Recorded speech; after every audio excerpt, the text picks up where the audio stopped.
So friends, timeless reading है, जब भी आप इसे देखोगे आपके साथ रेजोनेट होनी चाहिए।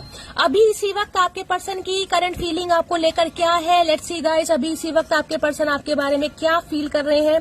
मानता हूं हद से ज्यादा खूबसूरत हो तुम, पर मैं भी किसी से कम नहीं, तो थोड़ा ईगो फैक्टर मुझे आपके पर्सन के अंदर दिखाई दे रहा है। ये इस चीज को मानते हैं कि आप बहुत ब्यूटीफुल हैं, आप बहुत ज्यादा खूबसूरत है, ये कहीं ना कहीं थोड़े ईगोस्टिक इंसान है। बस अब तुम्हें जाने नहीं दूंगा, सीने से लगाकर रखूंगा, तो कहीं ना कहीं हो सकता है थोड़े गिल्ट में है ये इंसान। अगर आपसे दूर है तो गाइस पास आने के बारे में सोच रहे हैं, यूनियन के बारे में सोच रहे हैं, फिर से एक बार उजड़ जाते हैं, चलते इश्क में पड़ जाते हैं। तो गाइस मुझे एनर्जी पिक हो रही है, अगर आपकी इंसल्ट हुई है, बेइज्जती हुई है, तो अपनी हर बेइज्जती का बदला गिन गिन कर ले रहे हैं। आपका ये बदला हुआ रूप इनसे बर्दाश्त नहीं हो रहा है, इन्हें समझ नहीं आ रहा आप चेंज कैसे हो गए हैं। तुम मेरे हो और ये कहने का हक भी सिर्फ मेरा है। कहीं ना कहीं इस इंसान को ये समझ आ गई है कि आपके बिना इनका गुजारा नहीं है।